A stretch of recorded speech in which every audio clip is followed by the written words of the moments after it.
तु सहनौ भुनक्तु सह वीर्यं करवावहै तेजस्विनावधीतमस्तु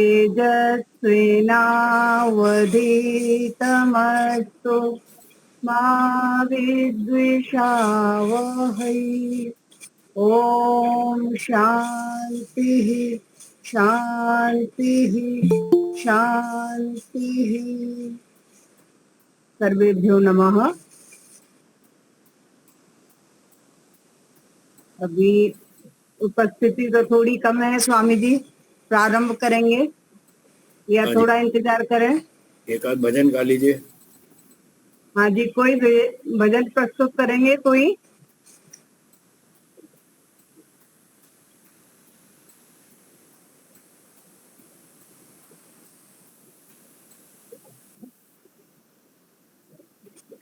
हाँ, एक मिनट एक मिनट।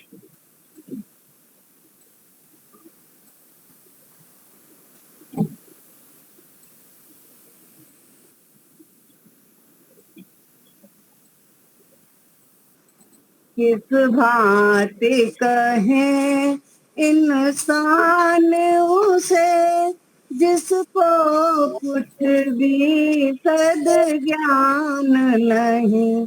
किस भांति कहें इंसान उसे, जिसको कुछ भी सद ज्ञान नहीं। दिन रात रहे धन की धुन में, प्रभु का करता गुणगान नहीं।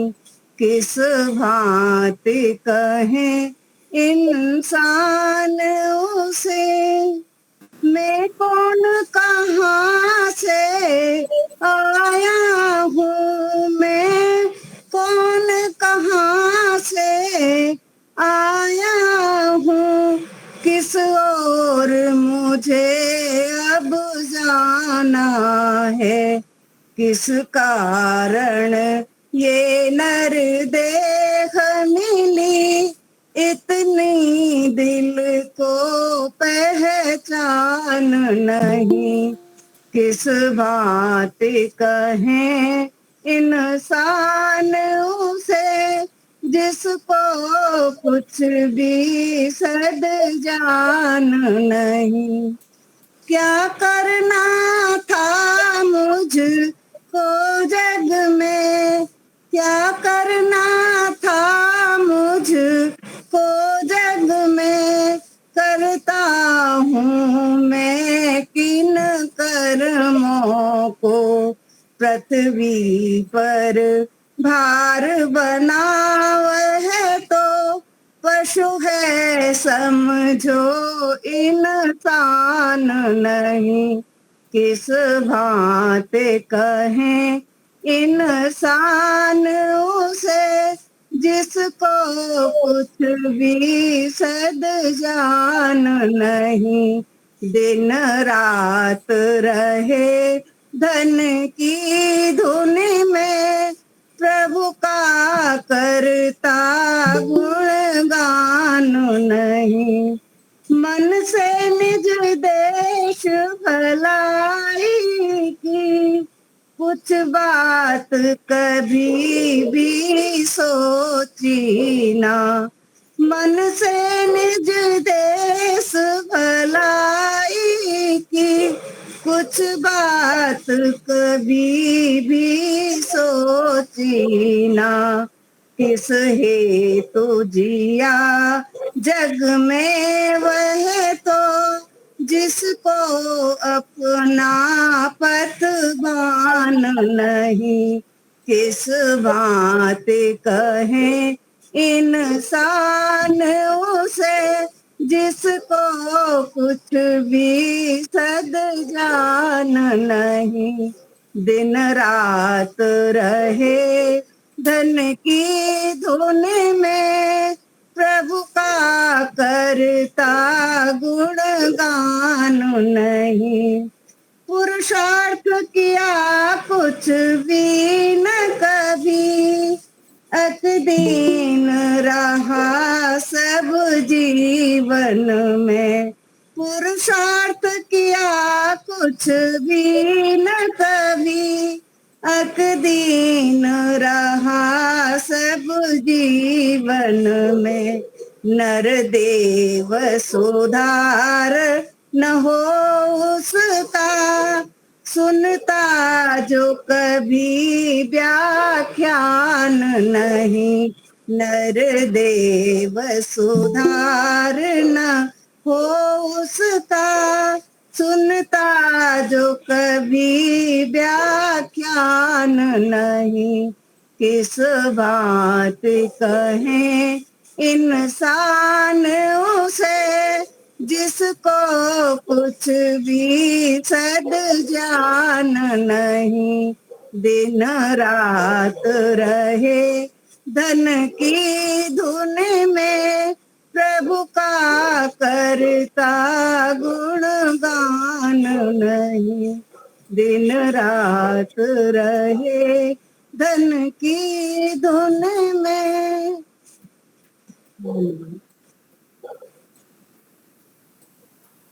स्वामी जी, आपसे जी निवेदन है, आप अपना न्याय दर्शन का वक्तव्य प्रारंभ जी कीजिए। जी। सबको मेरी ओर से सादर नमस्ते। आज का पाठ आरंभ करेंगे। ओ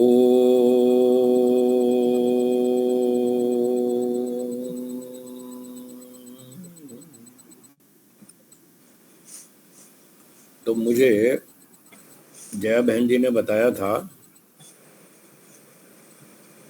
पहले न्याय दर्शन के पहले अध्याय में पहला आहनिक पूरा हो गया।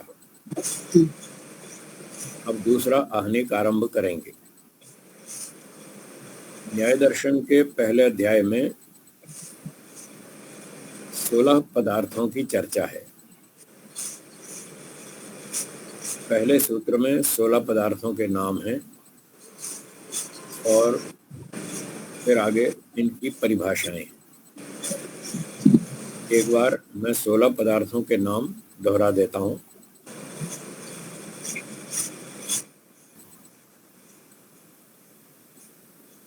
प्रमाण, प्रमेय, संशय, प्रयोजन, दृष्टांत, सिद्धांत, अवयव, तर्क, निर्णय, वाद, जल्प, वितंडा, हेत्वाभास, छल, जाति और निग्रह स्थान,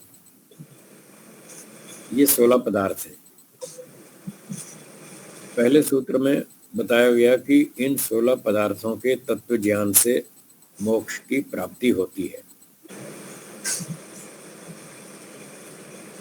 तो पहले आहनिक में आपने प्रमाण, प्रमेय, संशय, प्रयोजन, दृष्टांत, सिद्धांत, अवयव, तर्क और निर्णय, यहाँ तक 9 पदार्थों की चर्चा सुन ली। अब दूसरे आहनिक का पहला सूत्र है, जिसमें 10वें पदार्थ की बात आरंभ करेंगे।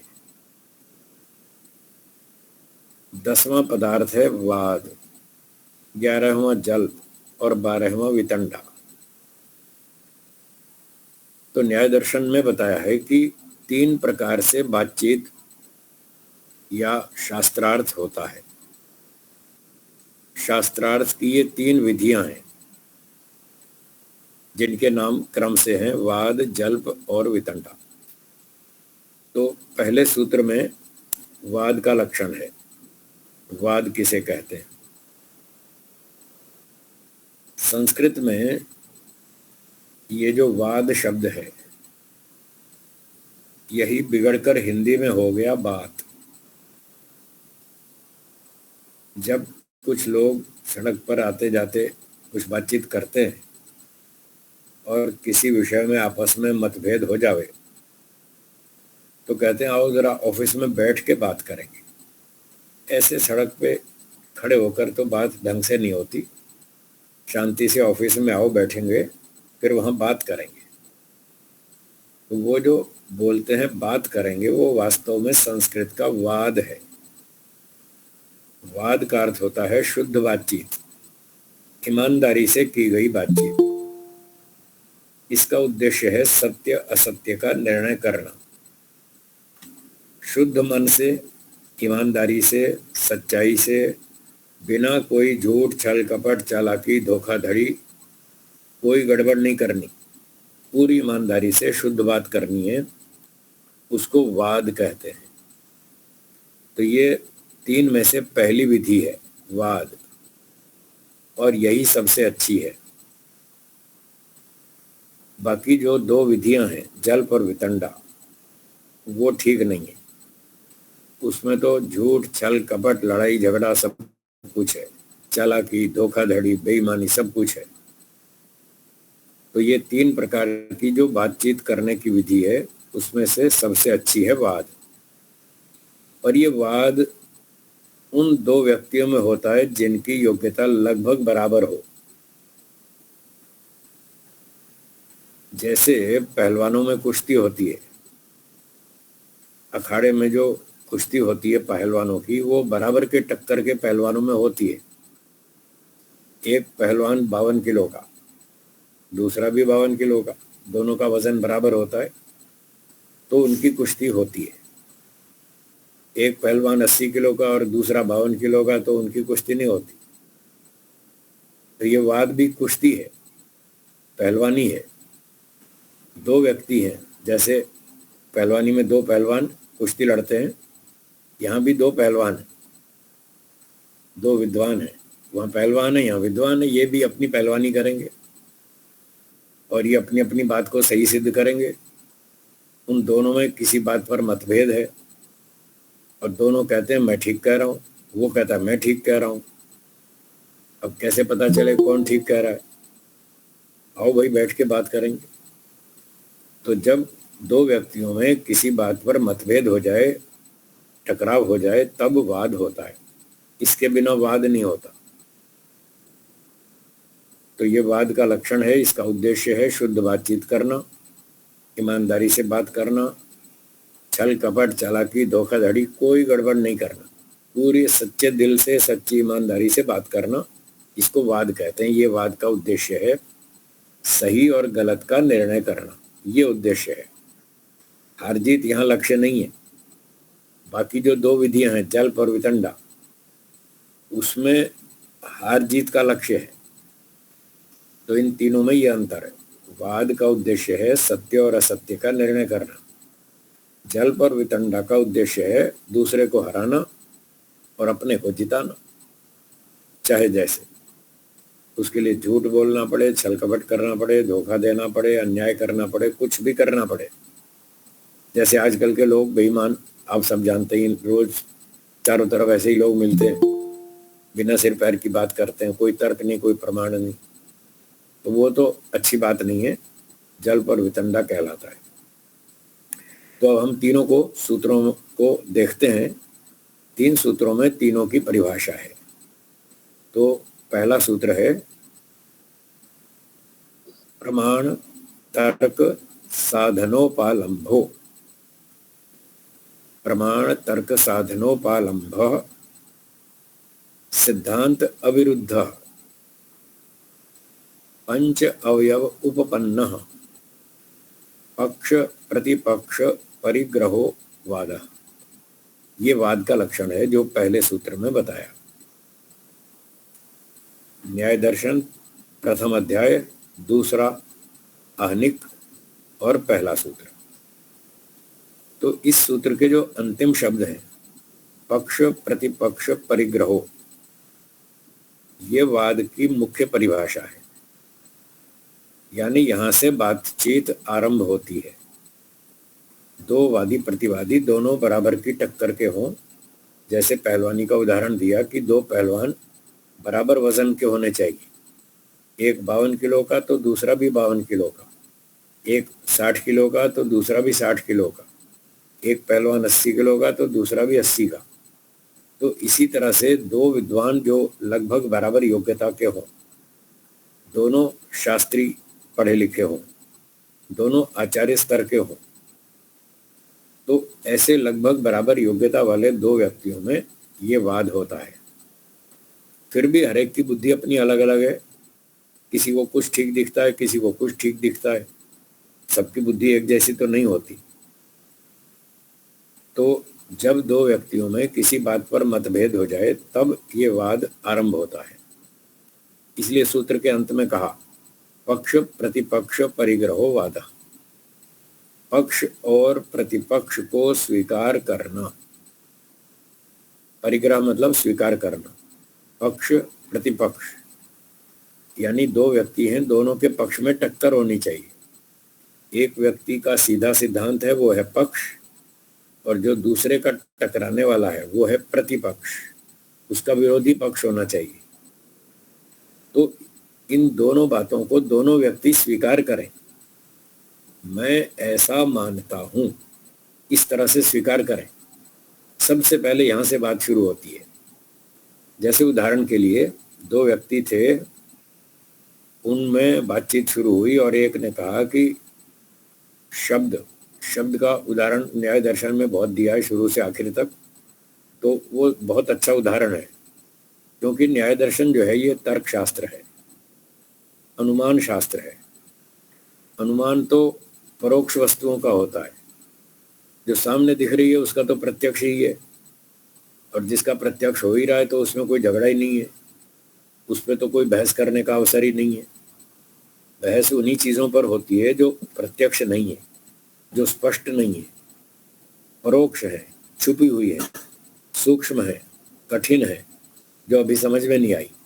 ऐसी ही बातों पर बहस होती है।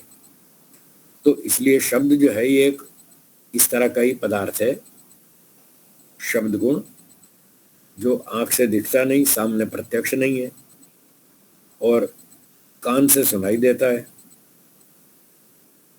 तो अब ये पता नहीं चलता ये शब्द कैसा है। कुछ लोग कहते हैं शब्द हम सुनते हैं और खत्म हो जाता है, वो शब्द अनित्य है, ध्वनि, साउंड। कुछ लोग कहते हैं नहीं नहीं, वो अनित्य नहीं है, वो नित्य है। तो एक पक्ष वाले ने कहा शब्द अनित्य है, उसके प्रतिपक्षी ने, प्रतिवादी ने कहा कि शब्द नित्य है। इसका नाम है पक्ष प्रतिपक्ष, इसका नाम है टक्कर। दोनों की टक्कर होनी चाहिए, तब बातचीत आगे बढ़ेगी। तो ये अर्थ हुआ पक्ष प्रतिपक्ष परिग्रहो, पक्ष और प्रतिपक्ष को स्वीकार करना। अब दोनों व्यक्तियों ने अपना अपना पक्ष स्वीकार कर लिया।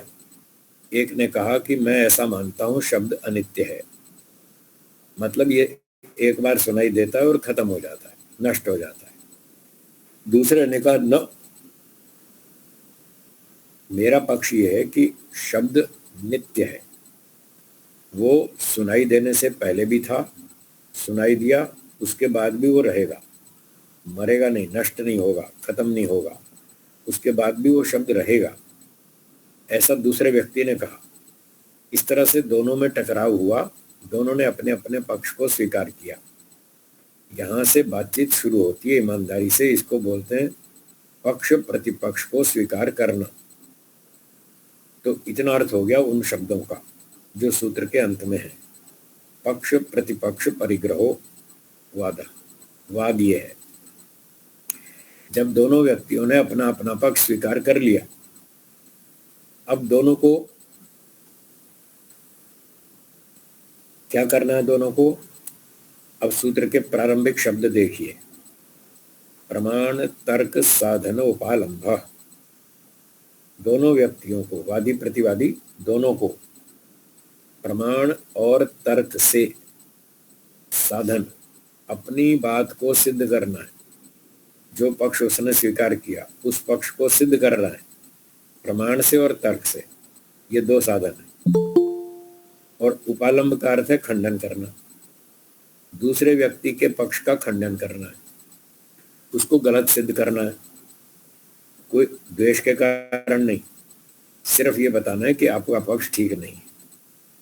इस तरह से उसके पक्ष में क्या गलती है, क्या दोष है, वो समझाना। इस भावना से उसको बताएंगे, इसका नाम है खंडन करना। तो ये दोनों पक्षों का काम है। अपने अपने पक्ष की सिद्धि करें और दूसरे व्यक्ति के पक्ष का खंडन करें। इतना अर्थ हो गया प्रमाण तर्क साधनोपालंभ। प्रमाण और तर्क से साधन अपने पक्ष को सिद्ध करना और उपालंभ दूसरे व्यक्ति के पक्ष का खंडन करना, ये दोनों पक्ष वालों को करना है। ये शुद्ध बातचीत हो रही है, इस तरह के नियम है। अगला शब्द है सिद्धांत अविरुद्ध। अपने सिद्धांत के विरुद्ध नहीं बोलना। कभी कभी व्यक्ति को बात करते करते ध्यान नहीं रहता, जो बात वो कह रहा था अपनी ही बात का स्वयं खंडन कर लेता है, अपनी बात को स्वयं काट लेता है। तो ऐसी गलती नहीं करनी, ऐसी लापरवाही नहीं करनी। बहुत सावधानी से बात करनी है, सोच समझ के बोलना है, नाप तोल के बोलना है। एक एक शब्द का बहुत मूल्य है। आपने एक शब्द भी ढीला कर दिया, इधर उधर कर दिया, बात कट जाएगी आपकी, आप फेल हो जाएंगे। वो जो कुल 54 प्रकार की गलतियां बताई थी, उनमें से कोई भी एक गलती हो जाएगी अगर आपने थोड़ी भी लापरवाही की तो। इसलिए कह रहे हैं बहुत सावधानी से नाप तोल कर बोलना है। साधन मतलब अपने पक्ष की सिद्धि करना, उपालंब का अर्थ है दूसरे पक्ष का खंडन करना। और ये सब करते हुए सिद्धांत अविरुद्ध, अपने सिद्धांत के विरुद्ध नहीं बोलना। अंग्रेजी में इसको कंट्राडिक्शन कहते हैं। कंट्राडिक्शन, अपनी बात का खंडन स्वयं करना, तो ये गलती नहीं करेंगे। आगे लिखा है पंच अवयव उपपन्न। तो पिछले सूत्रों में जो टोटल 16 पदार्थ हैं उनमें एक पंच अवयव भी आया था। प्रतिज्ञा, हेतु, उदाहरण, उपनय और निगमन, ये 5 अवयव होते हैं। इन 5 अवयवों से कहीं कहीं अपनी बात को सिद्ध करना होता है। ऐसे ही परोक्ष विषयों में जो सामने नहीं दिख रहा, जो चीज सामने दिख रही है वहां तो प्रत्यक्ष प्रमाण दे देंगे। देखो साहब, प्रत्यक्ष देख लो, ये सामने व्यक्ति ने मट्टी का तेल डाल के आग लगा दी, तो सामने दिख ही रहा है, उसमें क्या सिद्ध करना, तो सिद्ध हो गया, प्रत्यक्ष प्रमाण से सिद्ध हो गया कि उसने मट्टी का तेल डाला और आग लगा दी, आग लग गई। तो जो चीजें प्रत्यक्ष हैं उनमें कोई बहस नहीं होती, उसमें बहस का कोई अवसर नहीं है। बहस का अवसर तो वहीं होता है जहां वस्तु प्रत्यक्ष नहीं है, परोक्ष है, छुपी हुई है, अब उसका पता नहीं चल रहा वो कैसी है। उसी परोक्ष वस्तु को सिद्ध करने के लिए ये सारा तर्क शास्त्र है, अनुमान शास्त्र है, जिसको न्याय दर्शन कहते हैं। तो इस तरह से शब्द एक विचित्र चीज है जो आंख से तो दिखता नहीं लेकिन सुनने में आता है। तो जब सुनने में आता है तो इसका मतलब कुछ है, तभी तो सुनाई दे रहा है भी सही, और आंख से दिखता नहीं। तो एक अजीब सी स्थिति है, ये बीच की स्थिति है। शब्द नहीं है ये भी नहीं कह सकते, और शब्द सामने दिख रहा है ये भी नहीं कह सकते। तो इन दोनों के बीच की स्थिति है भी और बड़ा विचित्र भी है, परोक्ष है। इसलिए ऐसी वस्तुओं को यहाँ न्याय दर्शन में, तर्क शास्त्र में सिद्ध किया जाता है। तो अब पंचअवयव की बात चल रही थी। दोनों व्यक्तियों को अपने अपने पक्ष की सिद्धि पंचअवयव से भी करनी होगी। हर चीज का पंचअवयव नहीं बन सकता। जो लोग न्याय विद्या को नहीं समझते उनको ये भ्रांति रहती है कि जी इस बात को पंचअवयव से सिद्ध करो। अरे भाई, हर बात पंचअवयव से सिद्ध नहीं हो सकती, हर बात प्रत्यक्ष प्रमाण से सिद्ध नहीं होती, हर बात शब्द प्रमाण से सिद्ध नहीं होती। जैसे मैं उदाहरण प्राय देता रहता हूँ, कार में बहुत सारे पुर्जे हैं इंजन में, और पूरी गाड़ी में बहुत सारे पुर्जे हैं।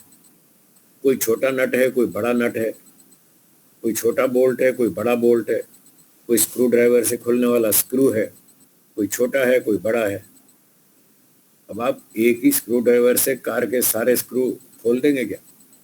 नहीं खुलेंगे। वो कोई छोटा है, कोई बड़ा है, कोई और बड़ा है। तो एक ही टूल हर जगह काम नहीं आएगा। बहुत सारे नट बोल्ट हैं, कोई छोटा है, कोई और बड़ा है, कोई और बड़ा, कोई और बड़ा। सारे नट बोल्ट आप एक स्पैनर से नहीं खोल सकते। तो जहां जो स्पैनर काम आएगा उस स्पैनर से वो नट बोल्ट खोलेगा। जैसे कार में बहुत सारे टूल्स रखने पड़ते हैं, यहाँ भी अपनी बात को सिद्ध करने के लिए बहुत सारे टूल्स हैं।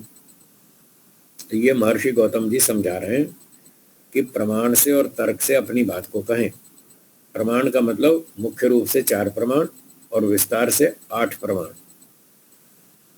8 प्रमाण है गौतम जी महाराज ने न्याय दर्शन में बताए। प्रत्यक्ष प्रमाण, अनुमान प्रमाण, उपमान प्रमाण, शब्द प्रमाण, 4 तो ये हो गए मुख्य प्रमाण, और 4 और भी हैं पीछे, इतिहास, अर्थापत्ति, संभव और अभाव। तो 4 और 4 8 प्रमाण से आप अपनी बात को सिद्ध कर सकते हैं। 8 में से कोई एक प्रमाण से भी यदि आपकी बात सिद्ध हो रही है तो बस ठीक है, हो गई बात सिद्ध। कम से कम एक प्रमाण जरूर चाहिए। इसलिए सूत्र में कहा प्रमाण से सिद्ध करो, कोई भी प्रमाण हो। अब क्योंकि जो लोग न्याय विद्या नहीं जानते वो फेसबुक पर सवाल लिखते हैं जी इस विषय में वेद का प्रमाण दो। मूर्ख लोग, मैं जानबूझ के कठोर शब्द बोल रहा हूं, क्योंकि जो मैथ्स का टीचर होता है उसके सामने कोई कहे कि जी 5 अट्ठे 44 बना के दिखाओ, तो उसको कितना गुस्सा आएगा। ये पागल आदमी, 5 अट्ठे 44 होता ही नहीं तो कैसे बना देंगे। तो लोगों को पता तो है नहीं, प्रमाण मांगने बैठ जाते हैं। सब वेद का प्रमाण दो, फलाना प्रमाण दो, क्योंकि उनको ये नियम पता नहीं कि सारी बातें एक प्रमाण से सिद्ध नहीं होती और सारी बातें वेदों में लिखी नहीं होती। अगर सारी बातें वेदों में लिखी होती तो महर्षि गौतम जी केवल एक ही प्रमाण बताते, 8 क्यों बताते? उन्होंने 8 क्यों बताए? इसीलिए तो बताए कि एक से काम नहीं चलता। कोई बात प्रत्यक्ष प्रमाण से जानी जाती है, कोई अनुमान से, कोई उपमान से, कोई शब्द से, और कोई इतिहास का भी प्रमाण देना पड़ता है। तो इस प्रकार से कहीं अर्थापत्ति, कहीं संभव, कहीं अभाव। जब व्यवहार काल में 8 प्रमाण हैं तो फिर एक प्रमाण का आग्रह क्यों? ये गलत है। तो मैं सभी अध्येताओं से निवेदन करता हूं कि इस बात से सावधान रहें। बातचीत में कभी भी ये ना कहें कि जी इस विषय में ये प्रमाण दो। क्यों दो? जो प्रमाण दिया वो तो आप स्वीकार कर नहीं रहे। अपनी बात को सिद्ध करने के लिए जो प्रमाण हमने दिया वो तो आपने स्वीकार किया नहीं। आप कहते जी वेद का प्रमाण दो, दूसरा व्यक्ति वेद का प्रमाण भी ले आएगा, तब आप उसको भी नहीं मानेंगे। इस बात की क्या गारंटी है आप उसको मान लेंगे? और मान लो वेद का प्रमाण दे भी दे तो आपको वेद पढ़ना आता है क्या? आप चेक कर सकते हैं कि इस मंत्र में ये बात लिखी है या नहीं लिखी? जब आपको पढ़ना तो आता नहीं वेद, ना आपने संस्कृत पढ़ी, ना व्याकरण पढ़ी, ना महाभाष्य पढ़ा, ना ब्राह्मण ग्रंथ पढ़ा, ना आपको वेद के धातु प्रत्यय और ये सब निरुक्त निघंटु कुछ नहीं मालूम, आप कैसे पहचानेंगे कि ये बात वेद में है कि नहीं, इस मंत्र में है या नहीं है? आप नहीं पहचान सकते। जब आप नहीं पहचान सकते तो ये आग्रह करना गलत है कि जी वेद का प्रमाण दो।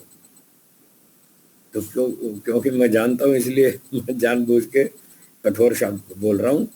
ऐसा प्रश्न या ऐसा आग्रह करना मूर्खता की बात है। मैं अपने विद्यार्थियों को तो महामूर्खता भी कह देता हूँ, आपको नहीं कह रहा हूँ आप पढ़े लिखे लोग हैं, बड़ी उम्र के, इसलिए सबको ऐसा नहीं कह रहा हूँ, पर मेरे मन की बात तो यही है। ये है भी मूर्खता की बात कि जी वेद का प्रमाण दो। क्यों दो?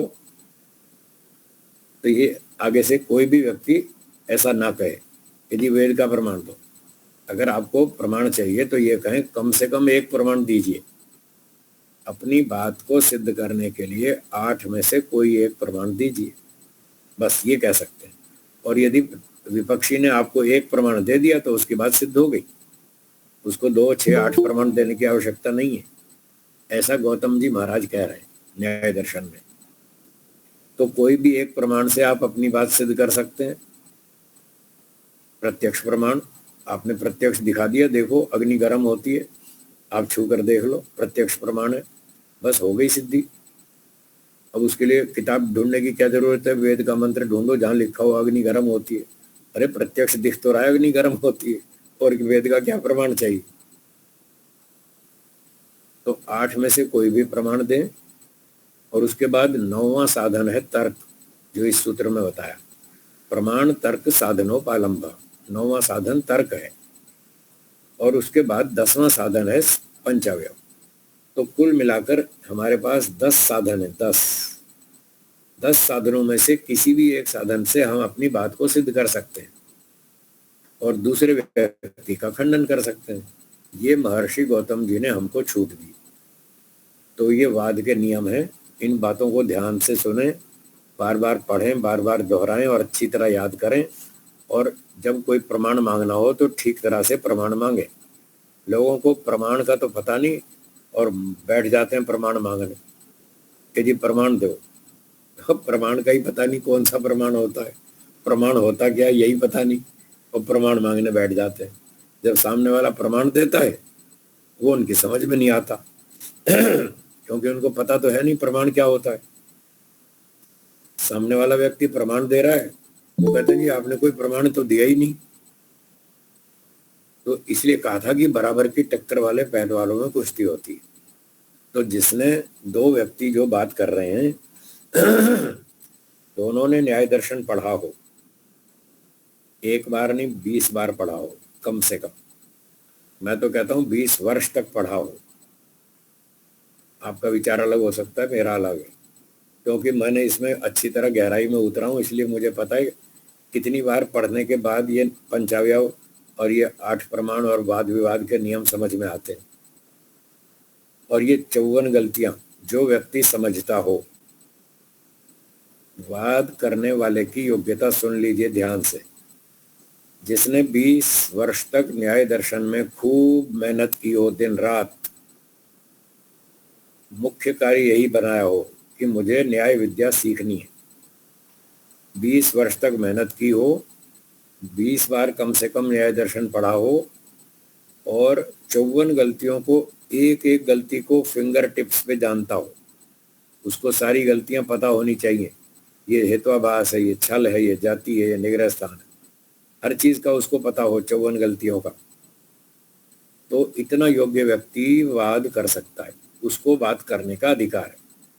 जिसको 8 प्रमाणों का पता नहीं, पंचवयव का पता नहीं, 54 गलतियों का पता नहीं, उसको बहस करने का कोई अधिकार नहीं है। उसके लिए बहस करना अपराध है। हाँ, तो आप कृपया अपराध ना करें, सावधान रहें, पहले सीखें फिर बहस करने के लिए आए पहाड़ मैदान में।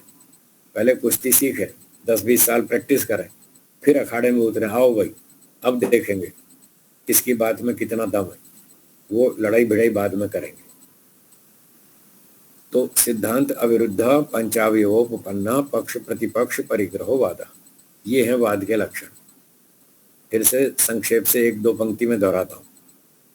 वाद का लक्षण है, वादी प्रतिवादी दोनों व्यक्ति पहले अपने अपने पक्ष को स्वीकार करें। यदि वो अपना अपना पक्ष स्वीकार नहीं करते तो वाद नहीं है, वो बातचीत का कोई अर्थ नहीं है, वो व्यर्थ है, बेकार है, वो फिर जल्द वितंडा है अगर पक्ष को स्वीकार नहीं करते तो।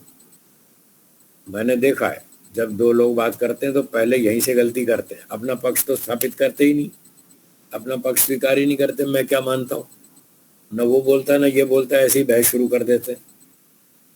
तो ऐसे बहस नहीं करनी, अपना अपना पक्ष पहले स्थापित करें, यहाँ से शुरू होगी बात। फिर जब दोनों ने अपने अपने पक्ष की स्थापना कर दी, अब उसको सिद्ध करें। नहीं तो बिना पक्ष की स्थापना किए आधे घंटे तक वो दोनों लड़ते रहते हैं और आधे घंटे बाद वो कहते हैं मैं यही तो कह रहा था, दूसरा कहता मैं भी तो यही कह रहा था। भाई जब तुम दोनों एक ही बात कह रहे थे तो आधा घंटा क्यों खराब किया आपने, कितना समय क्यों खराब किया? पहले ही बोल देते ना मैं ये मानता हूँ, और दूसरा भी कह देता मैं ये मानता हूँ। जब दोनों की एक ही बात थी तो पक्ष प्रतिपक्ष बना ही नहीं। जब बना ही नहीं तो बात आगे बढ़ेगी नहीं, वहीं बात खत्म हो जाएगी। एक व्यक्ति ने कहा मैं ईश्वर को सर्वव्यापक मानता हूँ, दूसरे ने कहा मैं भी सर्वव्यापक मानता हूँ, बात खत्म हो गई, बहस होगी ही नहीं। तो जब दोनों एक ही बात को मानते हैं, दोनों का पक्ष एक ही है, तो बात शुरू ही नहीं होगी, बस वहीं बोलते ही बात खत्म हो जाएगी, आगे बात बढ़ेगी नहीं। अथवा दोनों ने अपना अपना पक्ष तो रखा पर उसमें टक्कर नहीं है, प्रतिपक्ष नहीं बन रहा, पक्ष प्रतिपक्ष नहीं बन रहा, तो भी बहस नहीं होगी, बातचीत नहीं होगी। जैसे एक व्यक्ति ने कहा कि मैं ये मानता हूँ ईश्वर सर्वव्यापक है, दूसरे ने कहा मैं ये मानता हूं ईश्वर सर्वशक्तिमान। अब बताइए ये पक्ष प्रतिपक्ष है क्या? नहीं। तो ऐसी स्थिति में बातचीत नहीं होगी, लोगों को ये पता नहीं, लोग तो बस अपनी अपनी गाए जा रहे हैं। वो कह रहा है ईश्वर सर्वव्यापक है, वो कह रहा है ईश्वर सर्वशक्तिमान है। वो सर्वव्यापक की सिद्धि कर रहा है, वो सर्वशक्तिमान की खाम खाए आधा घंटा 1 घंटा खराब करते हैं, फिर कहते हैं मैं यही तो कह रहा था। ऐसे बेकार बहस मत कीजिए, ये बात करने का नियम नहीं है। तो ये सारे नियम हो गए। पक्ष प्रतिपक्ष को स्वीकार करें, प्रमाण तर्क से सिद्ध करें, पंचअवयव की आवश्यकता पड़े, यदि आवश्यकता पड़े तो पंचअवयव की बात प्रस्तुत करें, आवश्यकता नहीं पड़ी तो नहीं। और आवश्यकता पड़ने पर ये देखें उससे सिद्ध बात होती है कि नहीं होती, पंचअवयव बनता है या नहीं बनता। नहीं बनता तो नहीं बनेगा, छोड़ देंगे, उसके लिए और प्रमाण दो। कोई ना कोई एक प्रमाण कम से कम देना होगा। कभी कभी ऐसा होता है कि किसी विषय में दोनों पक्षों के पास कोई भी प्रमाण नहीं है। कभी कभी ऐसी भी स्थिति आ सकती है। जिस स्थिति में दोनों पक्षों के पास एक भी प्रमाण नहीं है, तब क्या करें? तब फिर उसके आगे एक शब्द लिखा है तर्क। तब तर्क का प्रयोग करें, फिर दोनों अपना अपना तर्क लगाएं। प्रमाण बलवान है, तर्क कमजोर है, तो प्रायोरिटी, प्राथमिकता तो प्रमाण की है। ये दोनों व्यक्तियों को अपना अपना प्रमाण देना चाहिए। और मान लो नहीं दे पाए तो फिर तर्क दो। फिर तर्क में भी जो बलवान होगा वो जीतेगा, जो तर्क कमजोर होगा वो कट जाएगा। जो कट गया वो फेल, जो जीत गया वो पास, उसकी बात मानी जाएगी। अच्छा, कभी कभी ऐसा होता है कि एक व्यक्ति ने प्रमाण दिया, दूसरे ने तर्क दिया। यदि प्रमाण ठीक है, जो 8 प्रमाण है उनमें से सही सिद्ध होता है प्रमाण, वो वास्तविक प्रमाण है, प्रमाण आभास नहीं है। ऐसा नहीं है कि प्रतीत हो रहा है और प्रमाण वास्तव में है नहीं, वास्तव में वो प्रमाण ही है और बिल्कुल सही है। और दूसरे व्यक्ति के पास प्रमाण नहीं था, उसने तर्क दिया। अब जब दोनों की टक्कर होगी, प्रमाण और तर्क की, तो प्रमाण वाला पक्ष जीतेगा, तर्क वाला हार जाएगा, क्योंकि तर्क प्रमाण से कमजोर होता है। यह नियम है न्याय दर्शन का। तर्क कभी कभी कट जाता है, फेल हो जाता है, प्रमाण कभी फेल नहीं होता। प्रमाण 100% ठीक बताता है, इसलिए प्रमाण की शक्ति अधिक होने से प्रमाण की मान्यता अधिक है, वो माना जाएगा। प्रमाण के सामने तर्क फेल हो जाएगा, वो कट जाएगा, उसको छोड़ देंगे, उसकी बात नहीं मानेंगे, प्रमाण वाले की मानेंगे। हाँ, यदि प्रमाण का, जिसने प्रमाण प्रस्तुत किया और वो प्रमाण था ही नहीं, गलत था, तो तर्क वाले ने अपने तर्क से उसका प्रमाण काट दिया, तब तर्क वाला जीतेगा। इसलिए जीतेगा क्योंकि उसका तर्क प्रमाण के अनुकूल है। प्रतिवादी ने जो प्रमाण दिया था वो तो प्रमाण था ही नहीं, वो तो गलत था, तो गलत चीज तो कट जाएगी। इसलिए गलत प्रमाण कट जाएगा, सही प्रमाण कभी नहीं कटेगा। तो अगर ये स्थिति हो, किसी ने प्रमाण दिया और साथ में तर्क भी दिया, दूसरे व्यक्ति ने तर्क दिया, तो दोनों को देखेंगे कौन सा बलवान है। प्रमाण सही है तो वो ही बलवान होगा। तर्क की मान्यता तब तक नहीं होगी जब तक उसकी पुष्टि में कोई प्रमाण ना हो। इस तरह से न्याय के नियम है, ये वाद के नियम कहलाते हैं, जो हमने अभी इस पहले सूत्र में पढ़े। ठीक है,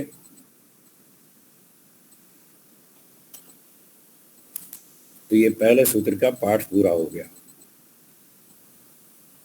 आपको इतनी लंबी चर्चा में कोई शंका हो तो बोलिए, जिसको वाद के विषय में कोई शंका पूछनी हो तो पूछिए।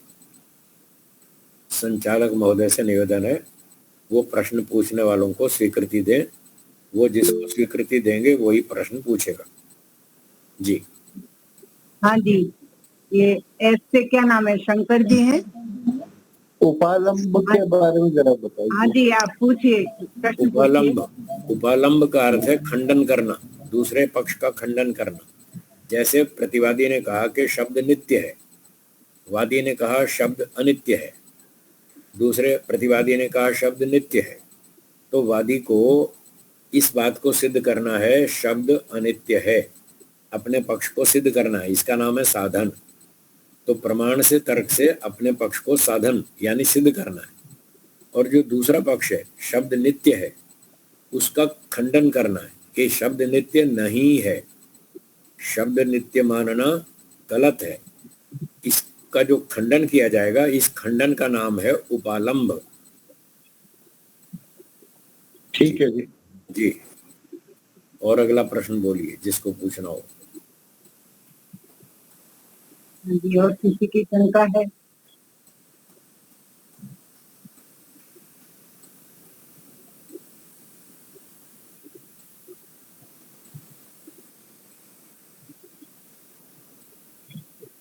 किसी की शंका नहीं है?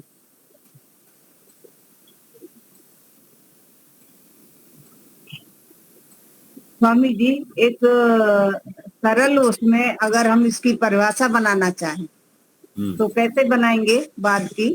वाद की परिभाषा सरल वाक्य में ऐसे बनेगी, जब दो व्यक्ति अपने अपने पक्ष की स्थापना करते हैं, अपने अपने पक्ष को स्वीकार करते हैं, तब वाद आरंभ होता है।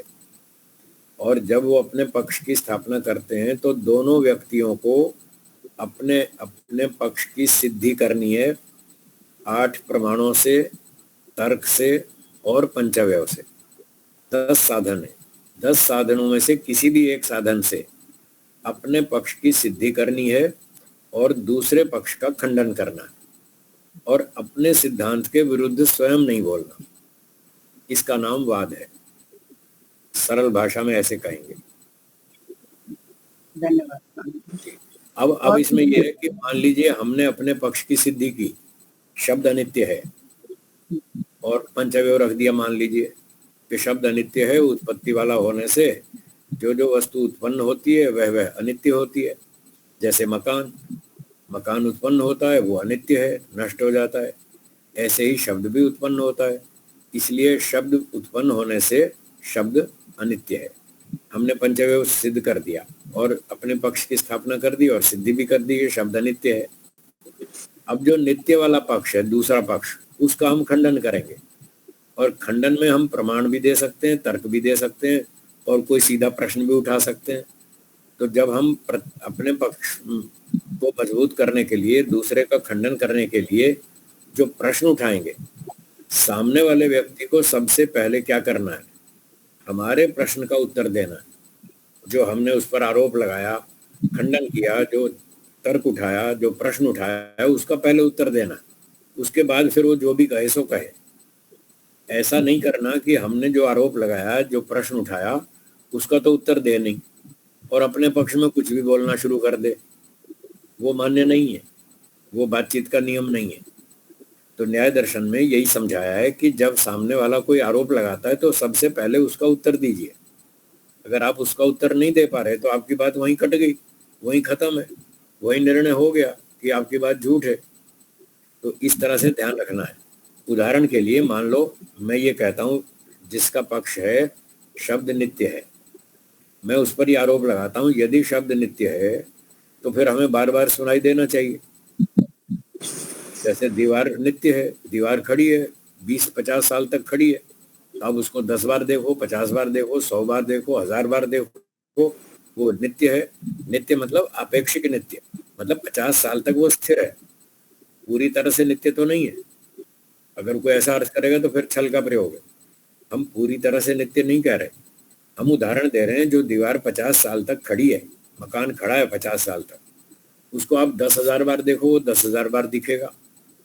यदि वो स्थिर है और 10,000 बार दिखता है तो उसी तरह से आप कह रहे हैं कि शब्द नित्य है, यानी शब्द भी स्थिर है, वो भी है, अभी खड़ा हुआ है, दीवार की तरह, मकान की तरह। अगर शब्द भी मकान की तरह है तो हम उसको 10,000 बार सुनेंगे, तो हमें 10,000 बार सुनाई देना चाहिए। और वो तो नहीं सुनाई देता, एक ही बार सुनाई देता है। एक बार सुनाई दिया और खत्म हो गया। तो हम पूछेंगे कि अगर वो नित्य है या स्थिर है तो हमें बार बार क्यों नहीं सुनाई देता? तो उसको सबसे पहले इस बात का उत्तर देना है कि वो बार बार क्यों नहीं सुनाई देता। यहाँ से वो बात आगे चलेगी। अगर वो इसका उत्तर नहीं देता तो निग्रहस्थान है, हार गया। उसके बाद झूठ है, उसके बाद बोलने को कुछ है ही नहीं। तो इस तरह से वाद होता है। हाँ जी, अब बोलिए जो पूछ रहे थे। ये पक्ष प्रतिष्ठा, पक्ष परिग्रह, परिग्रह का अर्थ क्या लेंगे? स्वीकार करना, मैं स्वीकार करता हूं मेरा पक्ष यह है, इस तरह स्वीकार करना। ठीक है जी। जी, और बोलिए। और किसी का कोई प्रश्न है? नहीं है, तो मैं आगे चलता हूं। अगला सूत्र देखिए, दूसरा सूत्र, उसमें जल्प की परिभाषा है। तो सूत्र में दूसरे में कहा है यथोक्तोपपन्न छल जाति निग्रह स्थान साधनोपालंभो जल्प, ये जल्प का लक्षण है। यथोक्तोपपन्न, यथा उक्त उपपन्न, जैसा ऊपर वाद का लक्षण बताया, उक्त कहा, जैसा ऊपर वाले सूत्र में वाद का लक्षण कहा था, उन सारी बातों से उपपन्न अर्थात युक्त जो जल्प है वो वाद के सारे नियमों से युक्त है। मतलब ये जितने नियम है वो सारे लागू होंगे जल्प में।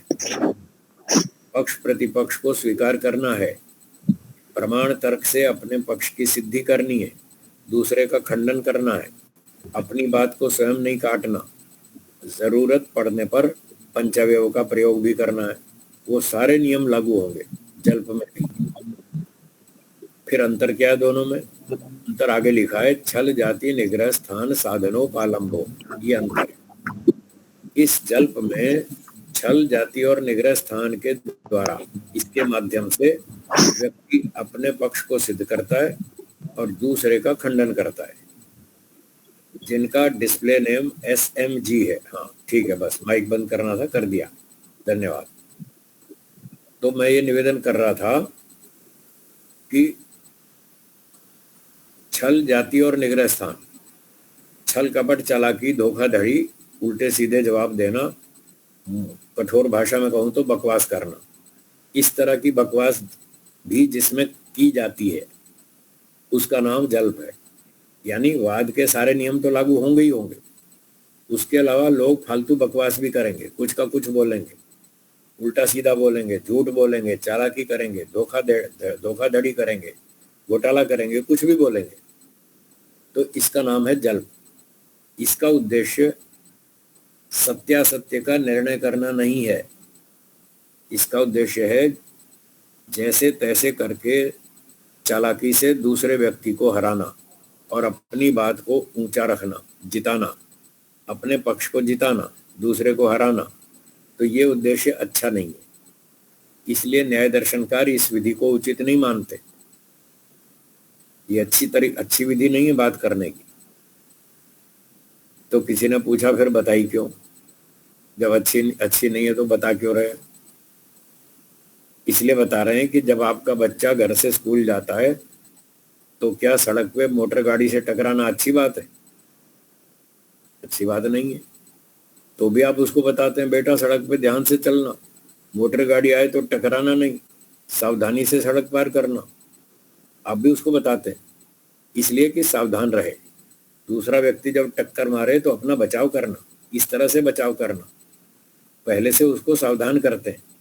तो महर्षि गौतम जी कह रहे हैं जब आपके सामने ऐसे दुष्ट लोग आएंगे जो छलकपट करेंगे, चालाकी करेंगे, धोखाधड़ी करेंगे, आपको इधर उधर बहकाएंगे, घुमाएंगे, चक्कर में डालेंगे, तब उनके सामने फंसना नहीं, घबराना नहीं, दुखी नहीं होना, गुस्सा भी नहीं करना और उनकी चालबाजी को समझ लेना, ये चालबाजी कर रहे हैं। उनकी चालबाजी आप समझेंगे तभी अपना बचाव कर पाएंगे। तो उनकी चालबाजी, उनकी जालसाजी समझाने के लिए ये विधि बता रहे हैं कि वो ऐसे ऐसे गड़बड़ करेगा, तब पिटना नहीं, अपनी रक्षा कर लेना। तो इस उद्देश्य से इसका उल्लेख किया कि ऐसा ऐसा होगा, तब अपना बचाव करना। तो ये इसका उद्देश्य था।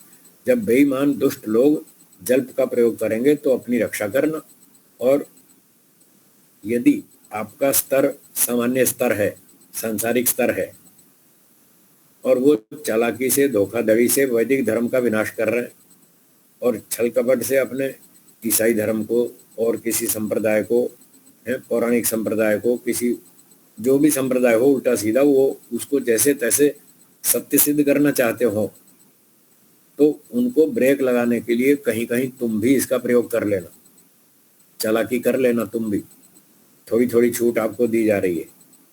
ये उन लोगों के लिए है जो मध्यम स्तर के हैं, बहुत ऊंचे वैरागी नहीं है, ऊंचे तत्वज्ञानी नहीं है, जिनको अभी पूरा मोक्ष समझ में नहीं आया, मोक्ष का लक्ष्य जिनका अभी बना नहीं है। ये तो समझ में आया कि वैदिक धर्म ठीक है, मोक्ष सबसे उत्तम है, वेदों के अनुसार ही जीवन जीना चाहिए, वेदों का सिद्धांत सत्य है, ये तो समझ में आया। पर उनकी बहस करने की योग्यता कम है, उनके पास पूरे प्रमाण तर्क नहीं है, पूरे हथियार नहीं है उनके पास, थोड़े थोड़े हैं। तो जिनके पास थोड़े थोड़े हथियार हैं पर यह विश्वास है कि वैदिक धर्म सही है, तो जैसे तैसे करके तुम भी वैदिक धर्म की रक्षा करना, और वो चालाकी करे तो टिट फॉर टैट, ईंट का जवाब पत्थर से, तुम भी ठोक देना, बस वैदिक धर्म की रक्षा करना, ऐसा कर लेना। तो ऐसा करने में थोड़ा दोष तो है, लेकिन वैदिक धर्म की रक्षा की इसका पुण्य भी है, इसलिए थोड़ी थोड़ी छूट दी है। जैसे राजा को छूट दी है कि जो चोर, डाकू, लुटेरे, हत्यारे, बेईमान, बदमाश हो, तो उनको पकड़ने के लिए तुम भी सिविल ड्रेस पहन करके पुलिस वाले उसके पीछे लग जाना, सीआईडी बन के उसके पीछे घूमते रहना, सीबीआई करके बन के उसके ऊपर छापा मारना और चोरों को पकड़ना, डाकुओं को पकड़ना। तो राजा को ईश्वर ने ऐसे छूट दे रखी है कि चोरों, डाकुओं को, दुष्टों को पकड़ने के लिए, धर्म की रक्षा के लिए, सत्य और न्याय की रक्षा के लिए, देश की रक्षा के लिए तुम भी थोड़ी चालाकी कर लेना। देश की रक्षा करना मुख्य काम है, वो बड़ा काम है, इसलिए कुछ कुछ हेरा फेरी कर लेना। उसका 10% दंड लगेगा, कोई बात नहीं, 90% पुण्य मिलेगा। तो जिसकी ऐसी रुचि हो जिसका ऐसा स्तर हो, वो व्यक्ति इस काम को करेगा। इसी न्याय दर्शन में आगे चलकर लिखा है 3-4 अध्याय में, जो जहाँ जल और वितंडे की चर्चा आई, वहाँ बताया महर्षि गौतम जी ने और वात्स्यायन जी ने। उन्होंने कहा कि जिसको ऊंचा तत्वज्ञान हो चुका, जिसको ऊंचा वैराग्य हो गया, जिसने मोक्ष का लक्ष्य बना लिया, जो दिन रात वही काम करता है, वो व्यक्ति जल्प और वितंडा नहीं करेगा। उसको ऐसी फालतू बकवास नहीं करनी है, उसको ऐसा चालाकी, छल कपट, धोखा नहीं करना है। जो उससे थोड़े मध्यम स्तर के लोग हैं वो लोग करेंगे ऐसे। जैसे प्राइमरी स्कूल के टीचर अलग होते हैं, हाई स्कूल के टीचर अलग होते हैं, और कॉलेज के टीचर अलग होते हैं, पीएचडी कराने वाले स्पेशलिस्ट अलग होते हैं, सबका अपना अपना स्तर है। जो पीएचडी कराने वाले या एमटेक वाले या एमएससी के ऊंचे विद्यार्थियों को पढ़ाने वाले प्रोफेसर्स होते हैं, वो प्राइमरी स्कूल में पढ़ाने नहीं जाते, वो प्राइमरी स्कूल में नहीं पढ़ाते, उनको तो उनके लेवल का विद्यार्थी चाहिए, वो उन्हीं को पढ़ाते हैं। तो इसी तरह से जो उच्च स्तर के योगाभ्यासी, वैरागी, तत्वज्ञानी हैं, वो जल्प वितंडा नहीं करेंगे। जो थोड़े नीचे स्तर के हैं वो करेंगे, वो करना चाहें तो कर सकते हैं, वो उनकी छूट है। तो इस प्रकार से बताया, जल्प में थोड़ी थोड़ी चालाकी, छल कपट, धोखाधड़ी, बेईमानी भी होती है, पर वाद के सारे लक्षण इसमें भी होते हैं। पक्ष प्रतिपक्ष को स्वीकार करना, यहीं से बात शुरू होगी, और प्रमाण तर्क से सिद्ध करना, पंचअवयव आवश्यकता पड़े तो वो भी प्रस्तुत करना, अपनी बात का विरोध नहीं करना। तो ये था जल्प। अब एक को वितंडा है, वो भी साथ साथ पूरा कर दूं। तीनों की सिमेट्री बनी हुई है, तीनों बातचीत करने की शैलियां हैं। तो अब तीसरा सूत्र देखिए आगे। सूत्र 3 में लिखा है, स प्रतिपक्ष स्थापना हीनो वितंडा। स का अर्थ है वह, जल्प, वह जल्प। पिछले सूत्र में जल्प की बात चल रही थी, तो स जल्प, वह जो जल्प है। तीसरे सूत्र का अंतिम शब्द है वितंडा, वह जल्प ही वितंडा बन जाएगा। यानी वितंडा में जल्प के सारे लक्षण लागू होंगे, सारे लक्षण इसमें भी शामिल हैं। जल्प वाले, वाद वाले जल्प में और जल्प वाले वितंडा में। जल्प में क्या लक्षण थे? वाद वाले पूरे लक्षण थे। अपने अपने पक्ष की स्थापना करें, प्रमाण तर्क से सिद्धि और खंडन करें, पंचअवयव का प्रयोग करें, अपनी बात का खंडन न करें और चालाकी, छल कपट, धोखाधड़ी भी करें। तो जल्प में भी ये सारे नियम थे, वितंडा में भी सारे नियम है। उसमें भी छल कपट, चालाकी, धोखाधड़ी, बेईमानी सब कुछ अलाउड है। फिर अंतर क्या रहा? अंतर एक है जो सूत्र में लिखा है, प्रतिपक्ष स्थापना हीन हो, ये अंतर है। जल्प में दोनों व्यक्तियों ने अपने अपने पक्ष की स्थापना की थी, वाद में भी की थी, और वाद वाले सारे लक्षण इसमें आए हैं जल्प में। तो जल्प में भी दोनों ने अपने अपने पक्ष की स्थापना की। वितंडा में ये फर्क आ गया कि एक व्यक्ति अपने पक्ष की स्थापना नहीं करेगा, बस इतना ही अंतर है, और कोई अंतर नहीं। पूरा जल्प वही वितंडा बन जाएगा, सिर्फ एक व्यक्ति अपने पक्ष की स्थापना नहीं करेगा। तो क्या करेगा? वो दूसरे पर हमला करेगा, आक्रमण करता जाएगा। जैसे मान लो एक पक्ष वाले ने तो अपनी स्थापना कर दी, शब्द अनित्य है, तो दूसरे पक्ष वाले ने ये खुलकर नहीं बोला कि मैं शब्द को नित्य मानता हूं, ये नहीं बोला। जब तक ये नहीं बोला तो मतलब उसने अपने पक्ष की स्थापना नहीं की, पर वो हमला करता जाएगा उस पर। अच्छा, आप शब्द को अनित्य मानते हैं, तो ये बताओ, जब अनित्य है तो अनित्य वस्तु तो कोई, उसकी तो कोई कीमत नहीं होती, अभी है और कल नहीं है, तो शब्द की कोई कीमत ही नहीं है। जब शब्द की कोई कीमत नहीं, तो आप कहना क्या चाहते हैं? आपका शब्द बेकार है। वो मतलब इस तरह से 20 तरह से खंडन ही करता रहेगा, अपनी बात नहीं बताएगा। मैं क्या मानता हूँ, मैं शब्द को नित्य मानता हूँ, ये नहीं बोलेगा, और इस बात की सिद्धि भी नहीं करेगा। सिद्धि तो तब करे जब वो स्थापना करे कि मैं ऐसा मानता हूँ। वो तो बोल ही नहीं रहा कि मैं क्या मानता हूँ, वो तो बस खंडन करता जाएगा। मान लीजिए एक व्यक्ति ने कहा ईश्वर जो है वो सर्वव्यापक है, ईश्वर सर्वव्यापक है, सब जगह रहता है, चेतन भी है, वो सबको देखता है, सबके कर्मों का हिसाब रखता है, न्याय से फल देता है। तो एक व्यक्ति का पक्ष ये था, तो दूसरा जो प्रतिपक्षी है वो उस पर हमला करता जाता है, कहता है अच्छा आप ये बताओ, अगर ईश्वर सर्वव्यापक है तो क्या रोटी में भी है? अगर ईश्वर रोटी में भी है, हम रोटी चबाएंगे तो दांत के नीचे ईश्वर नहीं पिसेगा क्या? क्या ईश्वर लकड़ी में भी है? अगर आप कहते हैं हर जगह है, तो क्या ईश्वर लकड़ी में भी है? लकड़ी में है तो क्या जब लकड़ी जलेगी तब ईश्वर नहीं जलेगा?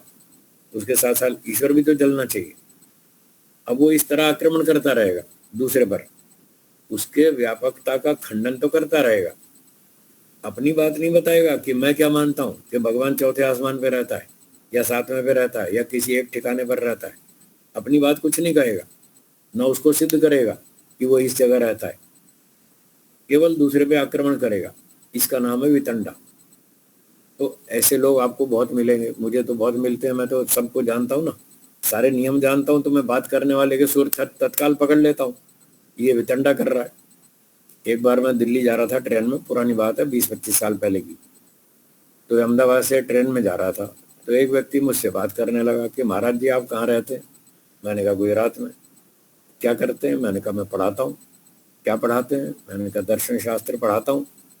तो ऐसे हम दो बात कर रहे थे, कोई और टॉपिक चल पड़ा ईश्वर का, इतने में तीसरा एक और बीच में कूदा, उसने हमारी बात का खंडन किया। तो जैसे ही खंडन किया मैं समझ गया ये वितंडावादी इसने अपनी बात तो कुछ बताई नहीं और सीधा हम पे हमला कर रहा है, हमारी बात का विरोध कर रहा है। मैं कह रहा हूँ ईश्वर व्यापक है, चेतन है, सर्वव्यापक है, न्यायकारी है, निराकार है, और ये कह रहा है अच्छा निराकार है तो सृष्टि कैसे बनाएगा? मैं तुरंत समझ गया ये वितंडावादी है। तो मैंने उससे पूछा अच्छा ठीक है, आपका पक्ष क्या है, आप क्या मानते हैं, ईश्वर कैसा है? बोला मेरा तो कोई पक्ष है ही नहीं। तो उसने भी खुल के बोल दिया मेरा कोई पक्ष है ही नहीं। पकड़ा गया ना? तो इस तरह आपके साथ भी ऐसे बहुत लोग मिलेंगे, दो व्यक्ति आप बात कर रहे हैं, तीसरा बीच में कूदेगा और वो दो में से किसी का भी खंडन करेगा। वो समझ लीजिएगा, पहचान लीजिएगा, ये वैतंडिक है, ये वितंडा कर रहा है, इसको लेना देना कुछ नहीं है, बस दूसरे को परेशान करना है। तो सामने वाला भी वैतंडिक हो सकता है जिससे आपकी बात चल रही है, अथवा कोई तीसरा भी कूद सकता है बीच में, वो भी वैतंडिक हो सकता है। तो ये वितंडा वाले का लक्षण है, वो अपनी बात कुछ नहीं कहेगा, बस दूसरों पे आक्रमण करेगा। तो इस तरह से ये तीसरा ढंग है बात करने का। महर्षि गौतम जी कह रहे हैं ये जो अंतिम दो तरीके हैं, जल्प और वितंडा, दोनों गलत है, दोनों गड़बड़ है। जब सामने वाला ऐसा करे तो पहचान लेना, सावधान रहना और उसको ब्रेक लगाना। जब आपका कोई पक्ष नहीं है तो आप बीच में क्यों बोल रहे हैं? मैंने उसको टोका ट्रेन में, जिसने मुझे बोला था, मैंने कहा जब आपका कोई पक्ष ही नहीं है तो आप बीच में क्यों कूद रहे हैं? हम अपनी बात कर रहे हैं, हमको बात करने दो। दो आदमी बात करते हैं, तीसरे को कूदना बिना पूछे वैसे ही सभ्यता नहीं है। आप शांति रखिए, हम दो बात कर रहे हैं, हमको बात करने दीजिए। इस तरह मैंने उसको ब्रेक लगाई। और अगर सामने वाला भी ऐसा कोई आक्रमण करे और अपनी बात को बताए नहीं और हम पे हमला करता जाए तो हम उसको फट समझ जाएंगे ये तो वितंडा कर रहा है। तो हम तत्काल उसको ब्रेक लगा के पूछेंगे आपका पक्ष क्या है, अपने पक्ष की स्थापना करो। अब वो समझ जाएगा मैं फंस गया हूँ, मैं पकड़ा गया हूँ, मैं यहाँ मेरी दाल नहीं गलेगी। तो इस तरह से वो भी पकड़ा जाएगा। तो ये हमको सावधानी रखनी है, कोई हमारे वैदिक धर्म का नाश ना करे, कोई हमारे पक्ष को खराब सिद्ध ना करे, झूठा सिद्ध ना कर पाए, चालाकी ना कर पाए, धोखाधड़ी ना कर पाए, हमको नीचा ना दिखा पाए, असत्य की विजय ना हो, सत्य की विजय हो। इस पर्पज से हमको सावधानी से बातचीत करनी है। और जो मध्यम स्तर के लोग हैं वो जल्प और वितंडा का प्रयोग कर सकते हैं सत्य धर्म की रक्षा के लिए, कोई मान सम्मान कमाने के लिए नहीं। ये भी मना कर रखा है कि अपना धन सम्मान कमाने के लिए जल्प वितंडे का प्रयोग सिद्धांतवादी नहीं करेगा, केवल धर्म की, सत्य की, न्याय की रक्षा के लिए करेगा। जरूरत पड़े तो, और ना पड़े वाद से ही काम चल जाए तो वाद ही करें, जल्प वितंडा ना करें। और ऊंचे तत्वज्ञानी वैरागी लोग तो जल्प वितंडा बिल्कुल नहीं करेंगे। अगर वो करेंगे तो उनको वैराग्य में बाधा पड़ेगी, उनके आदर्श बिगड़ जाएंगे, वो सत्यवादी नहीं रहेंगे, वो भी छली कपटी बन जाएंगे, उनका पतन हो जाएगा। इसलिए उनको मना किया, तुम ऐसा काम नहीं करना। तो ये थी जल्प और वितंडा की बात। किसी को शंका हो तो 2-3 मिनट पूछ लीजिए, फिर पाठ को विराम देंगे, समय तो हो गया। जिसको कोई शंका हो 2-3 मिनट के लिए पूछना हो तो पूछिए।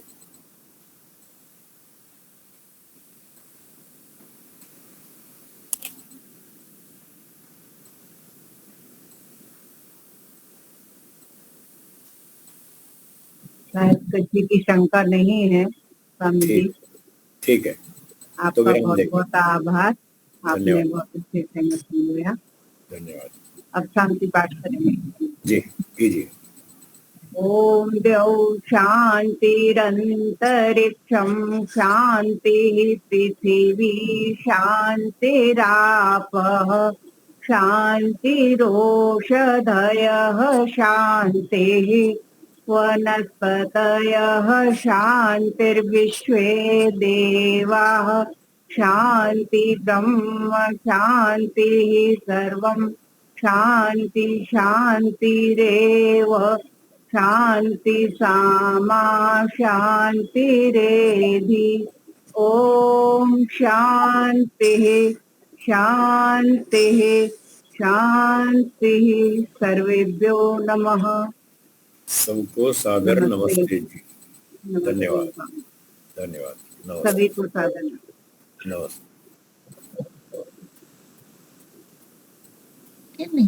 नमस्ते स्वामी जी। नमस्ते माता जी। नमस्ते गुरु जी, पैरी पहनना। हाँ नमस्ते नमस्ते विवेक जी, नमस्ते सबको नमस्ते नमस्ते। नमस्ते। धन्यवाद धन्यवाद धन्यवाद।